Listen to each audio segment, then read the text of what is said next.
Hello, नमस्कार, प्रणाम, स्वागत है आप सभी का हमारे यूट्यूब चैनल द ग्लोबल अड्डा 24 में। आज हम बात करने वाले हैं कक्षा 10 की एक महत्वपूर्ण चैप्टर लोकतंत्र में सत्ता की साझेदारी। लोकतंत्र में सत्ता की साझेदारी। चले आइए हम बात करते हैं कि राजनीतिक शास्त्र। सबसे पहला क्वेश्चन है राजनीतिक शास्त्र क्या है, ठीक है। तो राजनीतिक शास्त्र किसे कहते हैं, तो आ जाता है राजनीतिक शास्त्र में हम जो भी हम बात करेंगे उसमें हम सरकार और राज्य के बारे में अध्ययन करते हैं, ठीक है। तो यहाँ से लिखा हुआ है राजनीतिक शास्त्र सामाजिक विज्ञान की वह शाखा है जिसमें हम लोग राज्य एवं सरकार के बारे में अध्ययन करते हैं, ठीक है। तो आपका यहाँ से क्वेश्चन कंप्लीट हो गया कि आप राजनीतिक शास्त्र के बारे में आपसे कोई भी पूछे तो आप बता सकते हैं कि राजनीतिक विज्ञान सामाजिक विज्ञान की वह शाखा है जिसमें हम लोग राज्य और सरकार के बारे में अध्ययन करते हैं। चलिए नेक्स्ट क्वेश्चन आपसे यहाँ पे पूछा जाता है कि राजनीतिक शास्त्र के पिता कौन है, उसके जनक कौन है, ठीक है। तो राजनीतिक शास्त्र के पिता हो जाते हैं कौन, अरस्तु। याद रखिए दोस्तों, राजनीतिक शास्त्र के पिता अरस्तु को माना जाता है, या जनक कहिए या पिता कहिए, ठीक है। अगला क्वेश्चन है लोकतंत्र। लोकतंत्र क्या है। सबसे पहले लोकतंत्र जानने से पहले हम जानेंगे लोकतंत्र एक ग्रीक भाषा का शब्द है, ठीक है।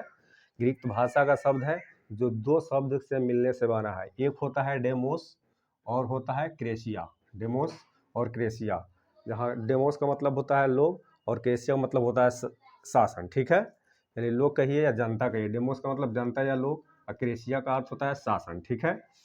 तो यहाँ से जिस दो शब्द से यही मिलकर बना है जिसका अर्थ होता है जनता का शासन।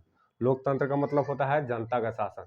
इसका परिभाषा बहुत सारे वैज्ञानिक ने अलग अलग तरीके से दिया है, लेकिन सबसे महत्वपूर्ण परिभाषा अमेरिका के 16वें राष्ट्रपति अब्राहम लिंकन जी का है, ठीक है।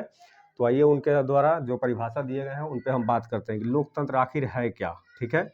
तो अब्राहम लिंकन के अनुसार लोकतंत्र जनता के लिए और जनता के द्वारा शासन ही लोकतंत्र है, ठीक है दोस्तों।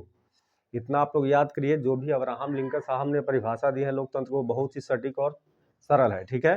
कि अब जो भी जनता के लिए और जनता के द्वारा शासन ही लोकतंत्र है, ठीक है। या इसको हम ऐसे भी कह सकते हैं, लोकतंत्र ऐसा शासन व्यवस्था है जिसमें लोगों के लिए एवं लोगों द्वारा ही शासन चलाया जाता है, ठीक है।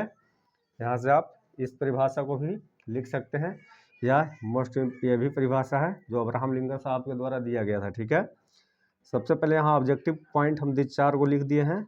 देखिए यहाँ पे 4 ऑब्जेक्टिव पॉइंट है जो आपके लिए बहुत ही महत्वपूर्ण है, आपके ऑब्जेक्टिव प्रश्न के लिए। सबसे पहले पूछा जाएगा अमेरिका के 16वें राष्ट्रपति कौन है, तो अब्राहम लिंकन साहब। देखिए यहाँ पे अब्राहम लिंकन अमेरिका के 16वें राष्ट्रपति थे, ठीक है। इन्होंने लोकतंत्र के परिभाषा को दिया था, ठीक है। सबसे सर्वोत्तम शासन व्यवस्था पूछा जाएगा, आपसे क्वेश्चन पूछा जाएगा कि सबसे सर्वोत्तम शासन किसको माना जाता है। तो सबसे सर्वोत्तम शासन होता है लोकतांत्रिक शासन, ठीक है। देखिए यहाँ पे आपको दिखाया गया कि सबसे सर्वोत्तम शासन लोकतांत्रिक शासन ही है, ठीक है। इससे बढ़िया शासन कोई नहीं है, ठीक है। यहाँ देखिए भारत में पूछा जाएगा भारत में कैसी शासन व्यवस्था है, तो भारत एक लोकतांत्रिक देश है। क्या है, भारत एक लोकतांत्रिक देश है, ठीक है। अगला क्वेश्चन है कि लोकतंत्र पूछा जाएगा लोकतंत्र में शासन का केंद्र बिंदु कौन सा होता है। तो लोकतंत्र में शासन का केंद्र बिंदु होता है लोग ही होता है। देख लीजिए यहाँ पे लोग क्या है, शासन बिंदु। लोकतंत्र में शासन के केंद्र बिंदु में क्या होते हैं, लोग ही होते हैं, ठीक है।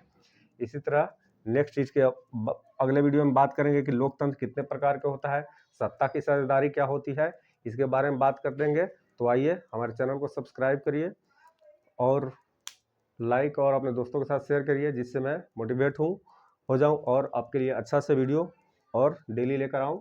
तब तक के लिए जय हिंद, जय भारत।